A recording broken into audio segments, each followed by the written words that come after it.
Hello everyone, আগামী 28 December PSC ক্লার্কশিপের men's exam. সেইখানে যে 6টা রাইটিং থাকবে তার মধ্যে কিন্তু ট্রান্সলেশনটা খুবই গুরুত্বপূর্ণ। কেন? কারণ ট্রান্সলেশনে থাকবে হচ্ছে 20 মার্কস। দ্যাটস ওয়াই ট্রান্সলেশনটা কিন্তু ভালো করে প্র্যাকটিস করতে হবে। আমরা আগে স্টার্টিংয়ে যে ইজি ইজি ট্রান্সলেশন যেগুলো আছে সেইগুলো দিয়ে শুরু করব। আজকে একটা ট্রান্সলেশন নিয়েছি, একদম ইজি ল্যাঙ্গুয়েজে ট্রান্সলেট করার চেষ্টা করব। প্রথম লাইনটা কি আছে যে এক ছিল নির্বোধ বালক। একটু আচ্ছা, যখন ট্রান্সলেশন করব তখন কিন্তু ফার্স্ট লক্ষ্য করব যে লাইনটা কোন টেন্সে আছে, পাস্ট টেন্স না ফিউচার টেন্স নাকি প্রেজেন্ট টেন্স। যে প্রথম লাইনটা আছে যে এক ছিল নির্বোধ বালক, অবভিয়াসলি এটা পাস্ট টেন্সে আছে। কিভাবে ট্রান্সলেশন করব যে এক ছিল নির্বোধ বালক, আমরা আগে পার্ট করে ট্রান্সলেশন করার চেষ্টা করব। এক ছিল নির্বোধ বালক, কি লেখা যায় এটাতে যে এক ছিল নির্বোধ বালক।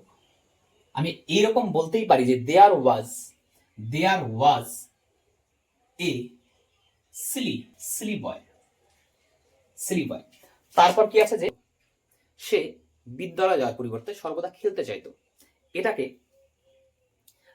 যে কোনো ট্রান্সলেশন করার জন্য দেখতে হবে যে সাবজেক্ট কোনটা, ভার্ব কোনটা। আগে সাবজেক্টকে ধ্যান দিতে হবে যে সে বিদ্যালয় যাওয়ার পরিবর্তে সর্বদা খেলতে চাইতো। আমি এইখানেই কিন্তু এইভাবে ট্রান্সলেশন করা যেতে পারে যে there was a silly boy who always wanted to, এটাও পাস্ট টেন্সে আছে, always wanted to play.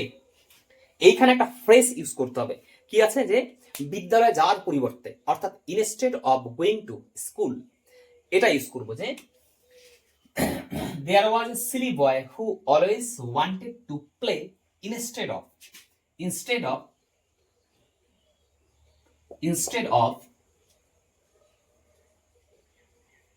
going to school. তারপর কি আছে যে সে একটি মৌমাছিকে ফুলে ফুলে উড়ে বেড়াতে দেখলো। অর্থাৎ এখানে সাবজেক্ট এবং ফাইনাইট ভার্ব যেটা আছে সেটা হচ্ছে হি হচ্ছে সাবজেক্ট এবং ফাইনাইট ভার্ব দেখলো। তাহলে এটা লিখবো যে সে একটি মৌমাছিকে ফুলে ফুলে উড়ে বেড়াতে দেখলো। আমি আগে কি লিখবো, সাবজেক্ট হি, তারপর ফাইনাইট ভার্ব যেটা সেটা হি পাস্ট টেন্সে আছে, হি স A B, object A B.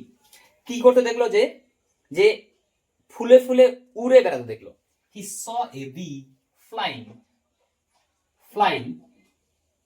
flying from one flower to another, অর্থাৎ এক ফুল থেকে আরেক ফুলে উড়ে বেড়াতে দেখলো। ঠিক আছে, তারপর কি আছে এবং তাকে তার সঙ্গে খেলা করতে আহ্বান করলো।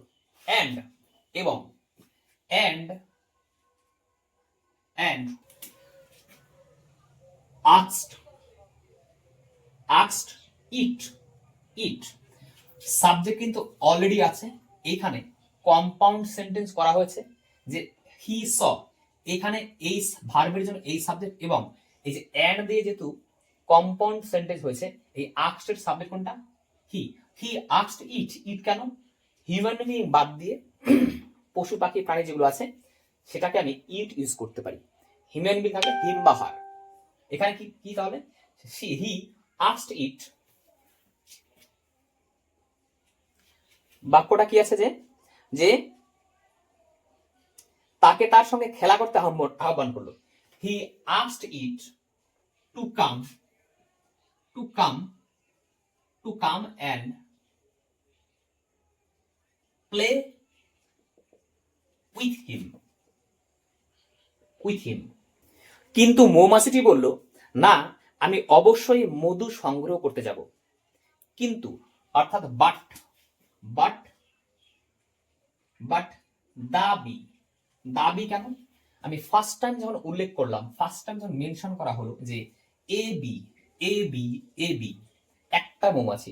যখন এই নাউনটাই যখন সেকেন্ড টাইম যখন মেনশন করা হবে তখন কিন্তু দা কিন্তু ইউজ করতে হবে, দা কিন্তু ইউজ করতে হবে। বাট বি বি কি আছে যে মৌমাছিটি বলল না আমি অবশ্যই মধু সংগ্রহ করতে যাব। আমি এটাকে কি লিখবো, যেমন ভাবে আছে যে এটা কিন্তু ইনভার্টেড কমার মধ্যে আছে, অর্থাৎ ডাইরেক্ট সেন্টেন্স লিখবো। But the bee said, but the bee said comma inverted কমার মধ্যে কি আছে যে যে আমি অবশ্যই মধু সংগ্রহ করতে যাব। আই মাস্ট গো, আমি অবশ্যই যাব, অবশ্যই অর্থে মাস্ট ইউজ করা যেতে পারে।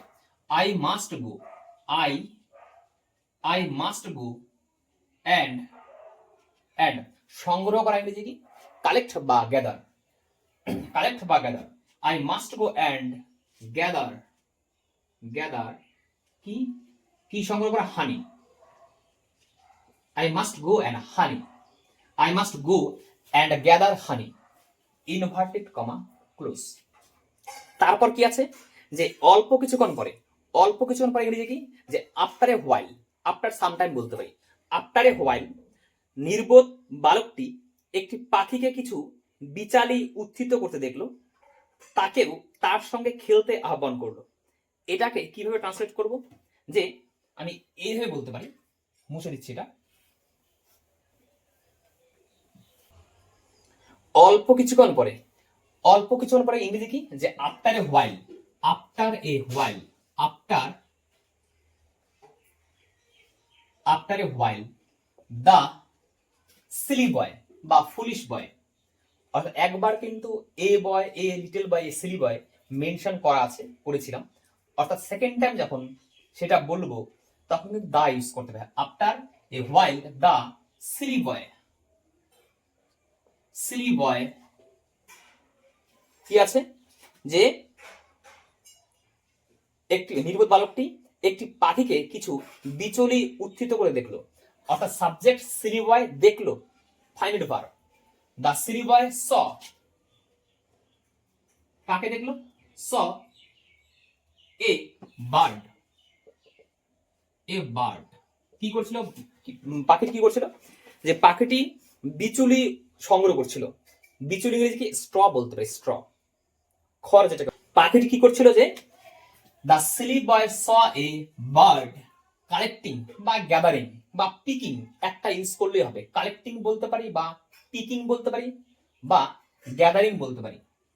বার্ড পিকিং বলতে পারি, picking, PICK, picking some straw, picking some straw and asked, asked অর্থাৎ এই the silly boy asked it to come and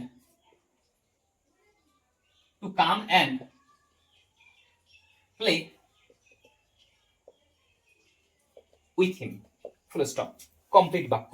বাক্যটা কি হলো যে আফটার এ হোয়াইল কিছুক্ষণ পরে দ্য সিলি বয় নির্বোধ বালকটি স এ বার্ড একটা পাখি দেখলো, পিকিং মানে তুলছিল, সাম স্ট্র কিছু খড়, অ্যান্ড আস্কড ইট একে জিজ্ঞেস করলো, to come and play with him তার সঙ্গে আসার জন্য এবং তার সঙ্গে খেলার জন্য, কমপ্লিট। তারপর কি আছে যে কিন্তু ব্যস্ত ক্ষুদ্র পাখিটি বলল আমি সময় অপচয় করবই না, আমি অবশ্যই কিছু বিচালি দিয়ে আমার নীড় তৈরি করব। এটাকে কিভাবে ট্রান্সলেট করব, যে কিন্তু ব্যস্ত ক্ষুদ্র পাখিটি, কিন্তু ব্যস্ত ক্ষুদ্র পাখিটি, but the busy little bird said, busy little bird said comma কোটেশনের মধ্যে ডাইরেক্ট সেন্টেন্স দেওয়া আছে, খেয়াল রাখতে হবে ডাইরেক্ট সেন্টেন্সে লিখতে হবে, যেমন ভাবে প্যাসেজটা দেওয়া আছে ট্রান্সলেশনটা কিন্তু এক্স্যাক্টলি সেইভাবেই হবে। ওকে, আমি সময় অপচয় করবই না, I must not waste time, I must collect কি আছে যে আমি সময় অপচয় করবই না, আমি অবশ্যই কিছু বিচালি দিয়ে আমার নীড় তৈরি করব। I must collect some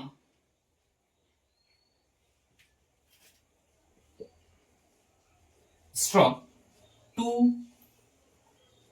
make my nest. Make my nest. Make my nest. Complete বাক্য, কোটেশন ক্লোজ।